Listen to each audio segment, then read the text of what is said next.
si vous le voulez, pour rebondir, j'ai deux petites anecdotes sur la Chine qui sont amusantes. Enfin, quand on connaît le fond du problème, elles sont un peu moins amusantes. Alors, on a parlé des trains, notamment Alstom. François Asselineau en a parlé. On espérait vendre le TGV aux Chinois. Les Allemands voulaient vendre leur ICE aux Chinois, leur Intercity Express. C'est les Allemands qui ont vendu leur technologie aux Chinois. Et les Chinois ont fait une copie conforme ou quasi conforme de l'ICE allemand.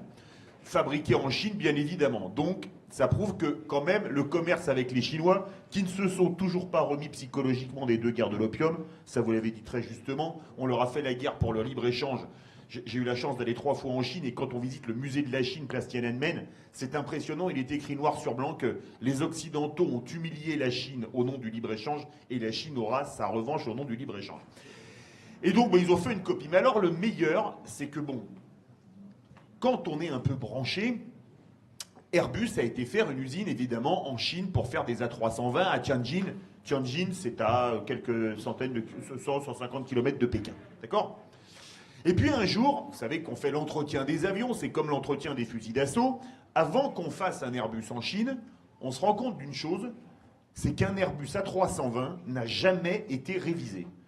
N'a jamais eu besoin d'une seule pièce détachée. Et l'Airbus se dit, mais il a volé où? Il est passé où? Vu son immatriculation, il n'a jamais vu un aéroport. Et un jour, à un salon aéronautique, les Chinois présentent un avion qui s'appelle le C919. C'est comme Comac. Comac, c'est le nom de leur société d'avions, Commercial Aircraft Corporation, c'est-à-dire société d'avions commerciaux. En clair, ils ont désossé un Airbus A320, ils en ont fait la copie conforme, en disant c'est de l'avion made in China. Vous voyez, comme disait Coluche, c'est un peu la méthode des pays de l'Est. Faire du commerce avec la Chine, c'est un peu la méthode des pays de l'Est. Donne-moi ta montre, je te donnerai l'heure. Si vous voyez ce que je veux dire. Et alors, vous allez voir à quel point c'est vicieux, parce que certaines compagnies à bas coût, low cost pour les non-initiés, ont fait des études auprès de leurs clients pour voir s'ils seraient prêts, parce que là, un avion chinois, c'est un avion à prix cassé, si leurs clients, leurs passagers seraient prêts à prendre un avion chinois.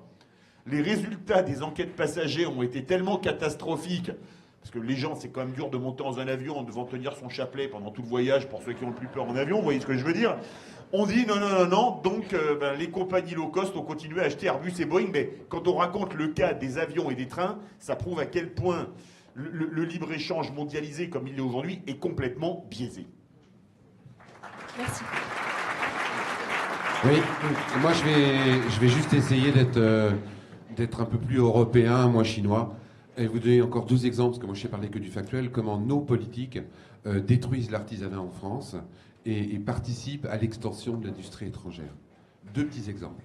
Le premier exemple, c'est sur l'huile et le gaz de schiste, l'exploitation de l'huile et le gaz de schiste. Donc, pour ceux qui me connaissent, savent que je suis un des fervents défenseurs contre, pas pour, en France.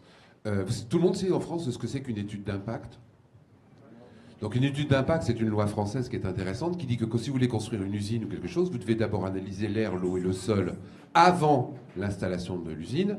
Et 2 ans ou 3 ans après, on réanalyse l'air, le sol et l'eau pour savoir quels ont été les dégâts environnementaux de votre usine. Et comme ça, on peut savoir si dans l'eau il y a de l'arsenic, on est sûr que c'est à cause de votre usine. Est-ce que vous me suivez? C'est une loi qui est contraignante, mais qui est quand même intéressante pour la protection des individus.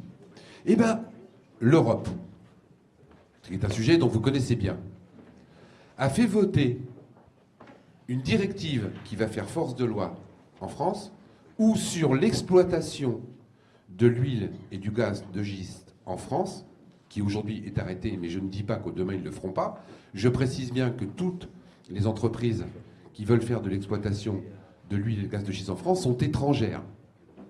Eh bien, l'Europe a voté une directive comme quoi il n'y aura pas d'études d'impact en cas d'exploitation d'huile et de gaz de schiste en France.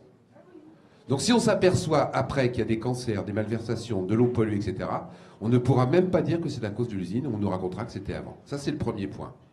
Et ça, c'est les hommes politiques européens et français qui laissent faire. Le deuxième truc, c'est l'Europe, qui en ce moment, c'est un dossier que je suis depuis quelques années, ils n'ont pas réussi à l'imposer, mais ils vont le faire, ils vont nous imposer un fromage pasteurisé.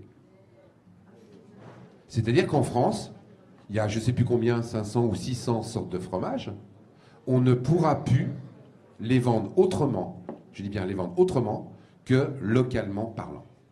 Si ça, c'est pas détruire l'artisanat et l'industrie française, expliquez-moi comment ça ne l'est pas.